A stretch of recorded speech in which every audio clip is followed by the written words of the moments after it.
ನನ್ನ ಪ್ರಕಾರ ಅಣಬೆ ಕೃಷಿ ಮಾಡಲಿಕ್ಕೆ ಯಾವುದೇ ಲೈಸೆನ್ಸು ಬೇಕಾಗಿಲ್ಲ.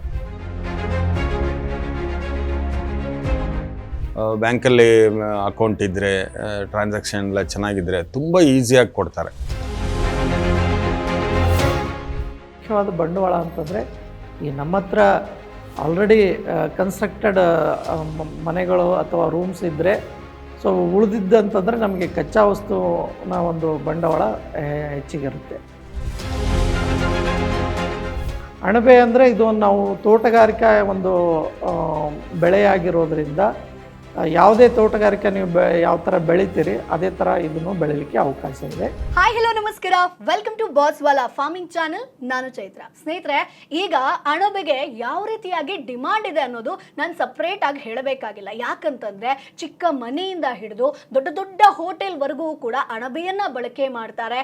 ಮಶ್ರೂಮ್ ಬಿರಿಯಾನಿ ಆಗಿರ್ಬೋದು, ಮಶ್ರೂಮ್ ನೂಡಲ್ಸ್ ಆಗಿರ್ಬೋದು, ಅಥವಾ ಅಣಬೆಯಿಂದ ತಯಾರಾದಂಥ ಉಪ್ಪಿನಕಾಯಿ ಆಗಿರ್ಬೋದು, ಪೌಡರ್ ಆಗಿರ್ಬೋದು, ಹೀಗೆ ಬೇರೆ ಬೇರೆ ರೀತಿಯಲ್ಲಿ ಅಣಬೆ ಬಳಕೆ ಆಗ್ತಾ ಇದೆ. ಸೊ ಹಾಗಾಗಿ ಅಣಬೆ ಕೃಷಿಗೆ ಕೂಡ ಡಿಮಾಂಡ್ ಅದೇ ರೀತಿಯಾಗಿ ಏರಿಕೆ ಆಗ್ತಾ ಇದೆ. ಸೊ ಇನ್ ಕೇಸ್ ನೀವು ಅಣಬೆ ಕೃಷಿಯಿಂದ ಒಂದೊಳ್ಳೆ ಬಿಸ್ನೆಸ್ ಅನ್ನ ಮಾಡಬೇಕು, ಒಳ್ಳೆ ಲಾಭವನ್ನ ಮಾಡಬೇಕು ಅಂತಂದ್ರೆ ಅಣಬೆ ಕೃಷಿ ಬಗ್ಗೆ ಇನ್ ಡಿಟೇಲ್ ಆಗಿ ಮಾಹಿತಿ ನಿಮ್ಗೆ ಇರಬೇಕಾಗತ್ತೆ. ಸೊ ಯಾವ ಅಣಬೆಯನ್ನ ಬೆಳಿಬೇಕಾಗತ್ತೆ, ಅಣಬೆಗೆ ಹೇಗೆ ಒಂದು ಡಿಮಾಂಡ್ ಇದೆ, ಸೊ ಯಾವ ರೀತಿಯಾಗ ಪ್ರೊಸೆಸ್ ಆಗಿರ್ಬೋದು ಅಥವಾ ಪರ್ಮಿಷನ್ ಆಗಿರ್ಬೋದು, ಇವೆಲ್ಲದ್ರ ಬಗ್ಗೆ ಈ ವಿಡಿಯೋದಲ್ಲಿ ತಿಳಿಸ್ಕೊಡ್ತೀನಿ. ಸೊ ಆಲ್ರೆಡಿ ಅಣಬೆ ಕೃಷಿಯಲ್ಲಿ ಯಶಸ್ವಿ ಆಗಿರುವಂತಹ GD ರಮೇಶ್ ಅವರು ಇವತ್ತು ನಿಮ್ಗೆ ಸಾಕಷ್ಟು ಮಾಹಿತಿಯನ್ನ ತಿಳಿಸ್ಕೊಡ್ತಾರೆ. ವಿಡಿಯೋವನ್ನ ಕೊನೆ ತನಕ ಮಿಸ್ ಮಾಡದೆ ನೋಡಿ. ಇವಾಗ ಎಲ್ಲಿ ಮಾಡಬೇಕು, ತುಂಬ ಜನ ಯೋಚನೆ ಮಾಡ್ತಾರೆ, ಮನೆ ಮೇಲೆ ಮಾಡ್ಬೋದಾ, ಇಲ್ಲಿ ಮಾಡ್ಬೋದಾ ಅಂತ. APMCನಲ್ಲಿ ನಾನು ಮಾಡಿರೋದು, ದಾವಣಗೆರೆ APMCನಲ್ಲಿ ಮಾಡಿರೋದು. APMCನಲ್ಲೂ ಸಪೋರ್ಟ್ ಮಾಡ್ತಾರೆ, ಯಾಕೆಂದರೆ ಅಗ್ರಿಕಲ್ಚರ್ ಪ್ರೊಡ್ಯೂಸ್ ಕಮಿಟಿ ಅಂತಲೇ ಇರೋದು. APMCಲೂ ಮಾಡ್ಬೋದು, ಯಾವ ಲೈಸೆನ್ಸು ಇದಕ್ಕೆ ಬೇಕಾಗಿಲ್ಲ.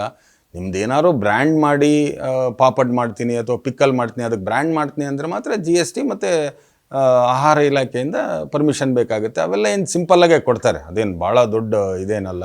ಡೆಫಿನೆಟಾಗಿ APMCನಲ್ಲೂ ಮಾಡ್ಬೋದು. ನನ್ನ ಪ್ರಕಾರ ಅಣಬೆ ಕೃಷಿ ಮಾಡಲಿಕ್ಕೆ ಯಾವುದೇ ಲೈಸೆನ್ಸು ಬೇಕಾಗಿಲ್ಲ, ಯಾರೂ ನಿಮಗೆ ಕೇಳೋದಿಲ್ಲ. ಇದರಲ್ಲಿ ಬಂದು ಇನ್ಕಮ್ಮು 100% ಇನ್ಕಮ್ ಟ್ಯಾಕ್ಸ್ ಎಕ್ಸಂಪ್ಷನ್ ಇದೆ.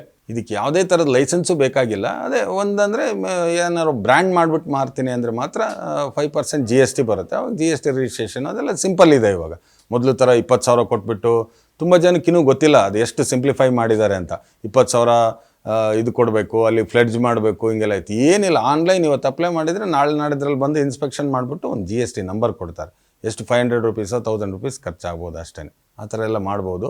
APMCಲಿ ಮಾಡ್ಬೋದು, ಇಂಡಸ್ಟ್ರಿಯಲ್ ಏರಿಯಾಗಳಲ್ಲಿ ಮಾಡ್ಬೋದು, ಏನೂ ಪ್ರಾಬ್ಲಮ್ ಆಗೋಲ್ಲ. ನೀರಿನ ವ್ಯವಸ್ಥೆ ಸ್ವಲ್ಪ ಇದ್ದರೆ ಒಳ್ಳೆಯದು ಅಷ್ಟೇ. ಒಂದು 20-30 ಸಾವಿರದಿಂದನೂ ಸ್ಟಾರ್ಟ್ ಮಾಡ್ಬೋದು, 10,000ದಿಂದನೂ ಸ್ಟಾರ್ಟ್ ಮಾಡ್ಬೋದು, 5 ಲಕ್ಷನೂ ಇನ್ವೆಸ್ಟ್ ಮಾಡ್ಕೊಂಡು ಮಾಡ್ಬೋದು. ನನಗೆ ಇಷ್ಟರಿಂದನೇ ನಾನು ಬೆಳ್ಕೊಂಡು ಹೋಗ್ತೀನಿ ಅಂದರೆ 10-20 ಸಾವಿರ ಈಗಿನ ಕಾಲದಲ್ಲಿ ಏನು ದೊಡ್ಡ ವಿಷಯ ಅಲ್ಲ. ಸಲಕರಣೆಗಳು ಕೆಲವೆಲ್ಲ ಬೇಕಾಗುತ್ತಲ್ಲ, ಅವನ್ನ ತಂದ್ಕೊಂಡು ಡೆಫಿನೆಟಾಗಿ ಸ್ಟಾರ್ಟ್ ಮಾಡ್ಬೋದು. ಸೊ ಈಗ ಸ್ನೇಹಿತರೆ, ಅಣಬೆ ಕೃಷಿಯನ್ನ ನೀವು ಮಾಡ್ತೀರಿ ಅಂತಂದ್ರೆ ಆ ಬೆಳೆಯುವ ವಿಧಾನದ ಬಗ್ಗೆ ನೀವು ಕಂಪ್ಲೀಟ್ ಆದಂತ ಗೈಡೆನ್ಸ್ ಅನ್ನ ಪಡ್ಕೊಳ್ಬೇಕಾಗತ್ತೆ. ಅಂದ್ರೆ ಅಲ್ಲಿ ಸ್ವಲ್ಪ ಏರುಪೇರು ಆಯ್ತು ಅಂತಂದ್ರೂ ಕೂಡ ಅಣಬೆ ಚೆನ್ನಾಗಿ ಬರೋದಿಲ್ಲ, ಬೆಳೆಯೋದಿಲ್ಲ. ಅವಾಗ ನಿಮ್ಗೆ ಮಾರುಕಟ್ಟೆಯಲ್ಲಿ ಒಳ್ಳೆ ಲಾಭ ಕೂಡ ಬರೋದಿಲ್ಲ, ಹಾಕಿದಂತ ಬಂಡವಾಳ ಕೂಡ ವೇಸ್ಟ್ ಆಗುತ್ತೆ. ಹಾಗಾದ್ರೆ ಅಣಬೆ ಬಗ್ಗೆ ಇನ್ ಡಿಟೇಲ್ ಆಗಿ ಮಾಹಿತಿ ಎಲ್ಲಿ ಸಿಗುತ್ತೆ? ನಾನು ಕೂಡ ಅಣಬೆ ಕೃಷಿ ಮಾಡಬೇಕು ಅಂತ ನೀವು ಯೋಚನೆ ಮಾಡ್ತಾ ಇದ್ರೆ ಈಗಲೇ ಬಾಸ್ವಾಲಾ ಆಪ್ ನ ಡೌನ್ಲೋಡ್ ಮಾಡಿ. ಇಲ್ಲಿ ನಿಮಗೆ ಸುಮಾರು 2 ಗಂಟೆ 57 ನಿಮಿಷದ ಸಂಪೂರ್ಣ ಕೋರ್ಸ್ ಇದೆ. ಯಾರು ಇದರಲ್ಲಿ ಆಲ್ರೆಡಿ ಯಶಸ್ವಿ ಆಗಿದ್ದಾರೋ ಅವರೇ ನಿಮಗೆ ಸಾಕಷ್ಟು ಡೀಟೇಲ್ಸ್ ಅನ್ನ ಕೊಡುವಂತದ್ದು. ಅಷ್ಟೇ ಅಲ್ಲ, ನಿಮ್ಗೆ ಏನೇ ಡೌಟ್ ಇದ್ರೂ ಕೂಡ ವಿಡಿಯೋ ಕಾಲ್ ಮಾಡೋ ಮುಖಾಂತರ ಎಕ್ಸ್ಪರ್ಟ್ ಜೊತೆಗೆ ನೇರವಾಗಿ ನೀವು ಮಾತನಾಡಬಹುದು, ನಿಮ್ಮ ಪ್ರಾಬ್ಲಮ್ಸ್ಗೆ ಸೊಲ್ಯೂಷನ್ ನ ಪಡ್ಕೊಳ್ಬಹುದು. ಚಾನೆಲ್ ನ ಬಯೋದಲ್ಲಿ ಲಿಂಕ್ ಇದೆ, ಅದನ್ನ ಕ್ಲಿಕ್ ಮಾಡಿದ್ರೆ ಬಾಸ್ವಾಲಾ ಆಪ್ ಡೌನ್ಲೋಡ್ ಆಗುತ್ತೆ. ಸೊ ಈಗಲೇ ಬಾಸ್ವಾಲಾ ಆಪ್ ನ ಡೌನ್ಲೋಡ್ ಮಾಡಿ. ನಂದು ಬೇರೆ ಬಿಸ್ನೆಸ್ಸಿಂದನೂ ಇಲ್ಲಿಗೆ ಸ್ವಲ್ಪ ಡೈವರ್ಟ್ ಮಾಡ್ಕೊಂಡೆ. ಪ್ಲಸ್ ನನಗೆ ಬೇರೆ ಇನ್ಶೂರೆನ್ಸ್ ಇನ್ಕಮ್ಮು ಆ ಥರದ್ದೆಲ್ಲ ಇನ್ಕಮ್ ಅಲ್ಲಿಂದನೂ ಹಾಕ್ಕೊಂಡಿದ್ದೀನಿ. ಜೊತೆಗೆ ಬ್ಯಾಂಕಿಂದನೂ ಲೋನ್ ತೊಗೊಂಡಿದ್ದೀನಿ. ನಾನು ಆಲ್ಮೋಸ್ಟ್ ಒಂದು 2.5 ಲ್ಯಾಕ್ಸ್ ನಾನು ಇನ್ವೆಸ್ಟ್ ಮಾಡ್ಕೊಂಡಿದ್ದೀನಿ. ಬ್ಯಾಂಕಿಂದ 2 ಲ್ಯಾಕ್ಸ್ ಓಡಿ ಮತ್ತು 3 ಲ್ಯಾಕ್ಸ್ ಇದು ತೊಗೊಂಡಿದ್ದೀನಿ working capital 2 lakhs, 3 lakhs plant and machinery ಅಂತ ತೊಗೊಂಡಿದ್ದೀನಿ. ಅದರಲ್ಲಿ 1.2 ಲ್ಯಾಕ್ಸ್ ಆಟೋಕ್ಲೇವ್ ಅಂತ ಸ್ಟೆರಿಲೈಸರ್ಗೆ ಹೋಗುತ್ತೆ. ಉಳಿದಿದ್ದೆಲ್ಲ ನಮಗೆ ಸ್ಟ್ಯಾಂಡ್ಸು, ಕೇಬಲ್ಸು ಆ ಥರದ್ದೆಲ್ಲ ಬೇಕಾಗುತ್ತೆ. ಬ್ಯಾಂಕಲ್ಲಿ ಅಕೌಂಟ್ ಇದ್ದರೆ, ಟ್ರಾನ್ಸಾಕ್ಷನ್ ಎಲ್ಲ ಚೆನ್ನಾಗಿದ್ದರೆ ತುಂಬ ಈಸಿಯಾಗಿ ಕೊಡ್ತಾರೆ, ಲೋನ್ ತೊಗೋಬೋದು. ಆಮೇಲೆ ಡಿಪಾರ್ಟ್ಮೆಂಟ್ಗಳಿಂದ ಇದಕ್ಕೆ ಸಬ್ಸಿಡಿನೂ ಇದೆ, 50% ಸಬ್ಸಿಡಿ ಕೊಡ್ತಾರೆ. ಆಟೋಕ್ಲೇವ್ ಅಂತ ಹೇಳಿದ್ನಲ್ಲ, ಅದು ತೊಗೊಳ್ಳೇಬೇಕು. ಅದು ತೊಗೊಂಡ್ರೆ ನೀವು 3 ಲ್ಯಾಕ್ಸ್ ಪ್ರಾಜೆಕ್ಟ್ ಮಾಡಿದರೆ 1 lakh ಒಂದು 50-60,000 ಇವ್ರು ಇನ್ವೆಸ್ಟ್ ಮಾಡ್ಕೊಂಡ್ರೆ ಉಳಿದಿದ್ದು ಲೋನ್ ಕೊಡ್ತಾರೆ. 1.5 lakhs ಸಬ್ಸಿಡಿನೇ ಬರುತ್ತೆ 3 lakhs ಪ್ರಾಜೆಕ್ಟ್ ಮಾಡಿದರೆ, ಅಥವಾ 10 lakhs ಪ್ರಾಜೆಕ್ಟ್ ಮಾಡಿದರೆ 5 lakhs ಸಬ್ಸಿಡಿ ಬರುತ್ತೆ. ಅದಕ್ಕೆ ಯಾವುದಕ್ಕೆ ಏನು ಅಂತ ಡಿಪಾರ್ಟ್ಮೆಂಟಲ್ಲೆಲ್ಲ ಕ್ಲಿಯರಾಗಿ ಅದು ಇನ್ಸ್ಟ್ರಕ್ಷನ್ಸ್ ಇರುತ್ತೆ. ಆ ಥರ ಇನ್ವೆಸ್ಟ್ ಮಾಡ್ಕೊಂಡು ಮಾಡಬೇಕು. ಸಾಮಾನ್ಯವಾಗಿ ನಾನು ಬ್ರ್ಯಾಂಡೆಡ್ ಏನೂ ಮಾಡಲ್ಲ, ನಾನು ತರಕಾರಿ ಥರ ಸೇಲ್ ಮಾಡ್ತೀನಿ, 200 grams ಪ್ಯಾಕ್ ಮಾಡಿಬಿಟ್ಟು ಮಾಡ್ತೀನಿ ಅಂದರೆ ಯಾವುದೇ ರಿಜಿಸ್ಟ್ರೇಷನ್ನು ಎಲ್ಲೂ ಏನು ಇದಕ್ಕೆ ರಿಸ್ಟ್ರಿಕ್ಷನ್ಸ್ ಇಲ್ಲ. ಸುಲಭವಾಗಿ ಮಾಡಿಬಿಟ್ಟು ಡೈರೆಕ್ಟಾಗಿ ಸೇಲ್ ಮಾಡ್ಬೋದು. ಇಲ್ಲ, ಯಾವುದೇ ಥರದ ಇದು ಬೇಕಾಗಲ್ಲ. ಈ ತರಕಾರಿ ಸೇಲ್ ಮಾಡ್ತಾರೆ, ಅವ್ರಿಗೆ ಏನಾದ್ರು ಲೈಸೆನ್ಸ್ ಬೇಕಾಗತ್ತಾ? ಆ ಥರನೇ ಇದು ರೈತರ ಇದರಲ್ಲೇ ಬರೋದ್ರಿಂದ ಆಹಾರ ಇಲಾಖೆಯಿಂದ ಖಂಡಿತವಾಗೂ ಏನೂ ಲೈಸೆನ್ಸ್ ತಗೋಬೇಕಾದ ಅವಶ್ಯಕತೆ ಇಲ್ಲ. ಇದರಲ್ಲಿ ಏನಾದರೂ ನೆಕ್ಸ್ಟ್ ಡ್ರೈವ್ ಮಾಡಿಬಿಟ್ಟು ಏನಾದ್ರು ಪ್ರಾಡಕ್ಟ್ ಮಾಡ್ತೀನಿ ಅಂದರೆ ಆವಾಗ ಡೆಫಿನೆಟಾಗಿ ಆಹಾರ ಇಲಾಖೆಯಿಂದ FSIಯಿಂದ ಲೈಸೆನ್ಸ್ ತಗೋಬೇಕು. ಅದು ತುಂಬ ಈಸಿ ಇದೆ.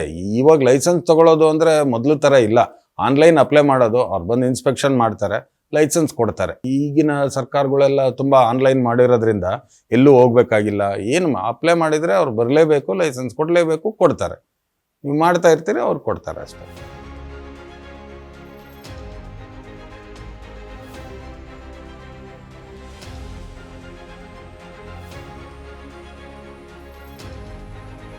ಮುಖ್ಯವಾದ ಬಂಡವಾಳ ಅಂತಂದರೆ ಈ ನಮ್ಮ ಹತ್ರ ಆಲ್ರೆಡಿ ಕನ್ಸ್ಟ್ರಕ್ಟೆಡ್ ಮನೆಗಳು ಅಥವಾ ರೂಮ್ಸ್ ಇದ್ದರೆ, ಸೊ ಉಳಿದಿದ್ದಂತಂದರೆ ನಮಗೆ ಕಚ್ಚಾ ವಸ್ತುನ ಒಂದು ಬಂಡವಾಳ ಹೆಚ್ಚಿಗಿರುತ್ತೆ. ಸೊ ಬಿಟ್ಟರೆ ಮತ್ತೆ ಹೆಚ್ಚಿನ ಪ್ರಮಾಣದಲ್ಲಿ ಬೇರೆ ಬಂಡವಾಳ ಅವಶ್ಯಕತೆ ಇಲ್ಲ. ಸೊ ಇದರಲ್ಲಿ ಮುಖ್ಯವಾಗಿ ಇರ್ತಕ್ಕಂಥ ಒಂದು ವಸ್ತುಗಳ ಬಗ್ಗೆ ಹೇಳಬೇಕಂದ್ರೆ ನಮಗೆ ಬೀಜಗಳ ಒಂದು ಖರ್ಚಾಗ್ಬೋದು, ಅಂದರೆ ಅಣಬೆ ಬೀಜಗಳನ್ನು ಖರೀದಿ ಮಾಡೋದು. ಮತ್ತು ಕಚ್ಚಾ ವಸ್ತು ಅಂದರೆ ಭತ್ತದ ಹುಲ್ಲು ಇತ್ತೀಚೆಗೆ ಸ್ವಲ್ಪ ಕಾಸ್ಟ್ಲಿ ಆಗಿರೋದ್ರಿಂದ ಅದನ್ನು ನಾವು ಬಂಡವಾಳ ಅಂತ ತೊಗೊಳ್ಬೋದು. ಸೊ ಅದಕ್ಕೆ ಬಿಟ್ಟರೆ ಮತ್ತೆ ನಮಗೆ ಪ್ಲಾಸ್ಟಿಕ್ ಕವರ್ಸ್ ಅಂತ ಬರುತ್ತೆ, PP ಕವರ್ಸ್ ಅಂತ ಬರುತ್ತೆ, ಅದು ಸ್ವಲ್ಪ ಪ್ರಮಾಣದಲ್ಲಿ ಬೇಕಾಗುತ್ತೆ. ನಮಗೆ ಇನಿಷಿಯಲ್ ಬಂಡವಾಳ ಅಂತಂದರೆ ನಮಗೆ ಒಂದು 20,000-30,000 ನಾವು ಬಂಡವಾಳ ಹಾಕ್ಕೊಂಡ್ರೆ ನಮಗೆ ಮುಂದಿನ ಒಂದು 2 ಅಥವಾ 3 ತಿಂಗಳ ನಂತರ ನಮಗೆ ಪ್ರತಿ ತಿಂಗಳು ಒಂದು 15,000-20,000 ನಾವು ಗಳಿಸಲಿಕ್ಕೆ ಒಂದು ಈ ಅಣಬೆ ಉತ್ಪಾದನೆಯಲ್ಲಿ ಮಾಡ್ಬೋದು. ಮತ್ತು ಇದಕ್ಕೆ ನಮಗೆ ಬೇರೆ ಅಣಬೆ ಅಂತಂದರೆ ಆಯಿಸ್ಟರ್ ಅಣಬೆ ಬಗ್ಗೆ ನಾನು ಹೇಳಿದೆ. ಮತ್ತು ಬಟನ್ ಮಶ್ರೂಮ್ಗೆ ಸ್ವಲ್ಪ ಹೆಚ್ಚಿನ ಪ್ರಮಾಣದ ಬಂಡವಾಳ ಬೇಕಾಗುತ್ತೆ. ಅದಕ್ಕೆ ಕಚ್ಚಾ ವಸ್ತು ಸ್ವಲ್ಪ ಬೇರೆ ಇರೋದರಿಂದ ಅದನ್ನು ನಾವು ಖರೀದಿ ಮಾಡಲಿಕ್ಕೆ ಸ್ವಲ್ಪ ದುಡ್ಡು ಬೇಕಾಗುತ್ತೆ. ಬಿಟ್ಟರೆ ಉಳಿದಿದ್ದ ಎಲ್ಲ ಅಣಬೆಯನ್ನು ಬೆಳೀಲಿಕ್ಕೆ ನಮಗೆ ಬಂಡವಾಳ ತುಂಬ ಕಡಿಮೆ ಇದೆ ಇದರಲ್ಲಿ. ಬ್ಯಾಂಕಿಂದ ನಮಗೆ ನೇರವಾಗಿ ಅಣಬೆ ಬೆಳೆಸಲಿಕ್ಕೆ ಯಾವುದೇ ಥರದ ಸಹಾಯ ಸದ್ಯದ ಮಟ್ಟಿಗೆ ಇಲ್ಲ.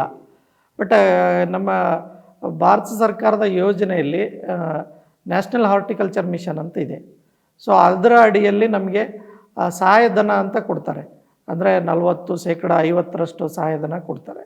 ಅಂದರೆ ನೀವು 1 ಲಕ್ಷ ಅಥವಾ 2 ಲಕ್ಷದ ಒಂದು ನಿಮ್ಮದೇನು ಬಂಡವಾಳದ ಪ್ರಾಜೆಕ್ಟ್ ಅಥವಾ ನೀವೇನು ಕಾರ್ಯಕ್ರಮ ಅಂತೀರಿ, ಸೊ ನೀವು ಅದು ಎಷ್ಟು ಹಾಕ್ತೀರಿ ಅಷ್ಟು ಪ್ರಮಾಣದ 40%ರಷ್ಟನ್ನು ನೇರವಾಗಿ ಸರ್ಕಾರದಿಂದ ಆರ್ಥಿಕ ಸಹಾಯವನ್ನು ಕೊಡ್ತಕ್ಕಂಥ ಒಂದು ಇದು ಇದೆ. ಅದು ನೀವು ತಾಲೂಕು ಸಹಾಯಕ ತೋಟಗಾರಿಕಾ ಇಲಾಖೆ ಮುಖಾಂತರ ನೀವು ನಿಮ್ಮ ಒಂದು ಪ್ರಾಜೆಕ್ಟನ್ನು ನೀವು ಸಬ್ಮಿಟ್ ಮಾಡಬೇಕಾಗುತ್ತೆ. ಸಬ್ಮಿಟ್ ಮಾಡಿ ಅದು ಅನುಮೋದನೆ ನಂತರ ನಿಮಗೆ ಈ ಒಂದು ಬೆಳೆಸಲಿಕ್ಕೆ ಒಂದು ಅವಕಾಶ ಇರುತ್ತೆ. ಅಣಬೆ ಅಂದರೆ ಇದು ನಾವು ತೋಟಗಾರಿಕಾ ಒಂದು ಬೆಳೆಯಾಗಿರೋದ್ರಿಂದ ಯಾವುದೇ ತೋಟಗಾರಿಕೆ ನೀವು ಯಾವ ಥರ ಬೆಳಿತೀರಿ ಅದೇ ಥರ ಇದನ್ನು ಬೆಳೀಲಿಕ್ಕೆ ಅವಕಾಶ ಇದೆ. ಬಟ್ ಇದು ನೀವು ಮಾರುಕಟ್ಟೆ ಮಾಡಬೇಕಾದ್ರೆ ಏನಾಗುತ್ತೆ, ಇದು ಒಂದು ಆಹಾರದ ಒಂದು ಇದು ವಸ್ತು ಆಗಿರೋದ್ರಿಂದ ಈಗ ನಮ್ಮ ಜಿಲ್ಲಾ ಆರೋಗ್ಯ ಅಧಿಕಾರಿಗಳಿಂದ ನಮಗೆ ಒಂದು FSSI ಸರ್ಟಿಫಿಕೇಟ್ ನಾವು ಬೇರೆ ಈ ಹೋಟೆಲ್ಸ್ಗಳಲ್ಲಿ ಅದು ಏನು ಇಶ್ಯೂ ಮಾಡ್ತಾರಲ್ಲ, ಸೊ ಅದೇ ಥರ ಇದು ಒಂದು ನೀವು 1,000 ಅಥವಾ ಒಂದು 2,000 ಕೊಟ್ಟು ನಿಮ್ಮ ಬಿಸ್ನೆಸ್ ಮೇಲೆ, ಅಂದರೆ ಸ್ವಲ್ಪ ತುಂಬ ದೊಡ್ಡ ಬಿಸ್ನೆಸ್ ಇದ್ದರೆ ನಿಮಗೆ ಸ್ವಲ್ಪ ಫೀಸ್ ಜಾಸ್ತಿ ಆಗ್ಬೋದು. ಸ್ವಲ್ಪ ಚಿಕ್ಕ ಬಿಸ್ನೆಸ್ ನಿಮ್ಮದು ಅಣಬೆ ಮಾರಾಟ ಮಾಡೋರಿದ್ದರೆ ಕಡಿಮೆ ಇರೋದ್ರಿಂದ ತುಂಬ ಜಾಸ್ತಿ ಏನಾಗಲ್ಲ, 1,000 ಅಥವಾ 1,500 ನಿಮಗೆ ಆ FSSI ಸರ್ಟಿಫಿಕೇಟ್ ಸಿಗುತ್ತೆ. ನೀವು ಆ ಸರ್ಟಿಫಿಕೇಟ್ ನಂಬರ್ ಹಾಕಿ ನಿಮ್ಮ ಲೇಬಲ್ದೊಳಗೆ ಹಾಕ್ಕೊಂಡು ನೀವು ಸೇಲ್ ಮಾಡ್ಬೋದು. ಮತ್ತು ಪ್ರತಿ ವರ್ಷ ಈ ಒಂದು ಲೈಸೆನ್ಸನ್ನು ರಿನ್ಯೂ ಮಾಡಬೇಕಾಗುತ್ತೆ. ಇಲ್ಲ, ಅದ್ರದ್ದು ಯಾವುದೇ ನಾವು ಪರ್ಮಿಷನ್ ಅಥವಾ ಏನು ಲೈಸೆನ್ಸ್ ತೊಗೊಳ್ಳೋಂಥ ಅವಶ್ಯಕತೆ ಇಲ್ಲ ನೀವು ಅಣಬೆ ಬೆಳೆಸಲಿಕ್ಕೆ. ಯಾಕಂದರೆ ಇದನ್ನು ಕೂಡ ಒಂದು ತೋಟಗಾರಿಕೆ ಬೆಳೆ ಆಗಿರೋದ್ರಿಂದ ಸೊ ಈ ಬೇರೆ ಬೆಳೆ ಯಾವ ಥರ ನಾವು ಬೆಳಿತೀವಿ ಅದು ನೇರವಾಗಿ ಇದು ಬೆಳಿಲಿಕ್ಕೆ ಒಂದು ಅವಕಾಶ ಇರುತ್ತೆ. ಎಲ್ಲ ರೈತರಿಗೆ ಇರುತ್ತೆ. ಇವನ್ ಜಮೀನು ಇರಲಾರ್ದವರು ಕೂಡ ತಮ್ಮ ಹತ್ರ ಸ್ವಲ್ಪ ಜಾಗ ಇದ್ದರೆ ಅದರಲ್ಲಿ ಬೆಳೆಸಲಿಕ್ಕೆ ಅವಕಾಶ ಇದೆ.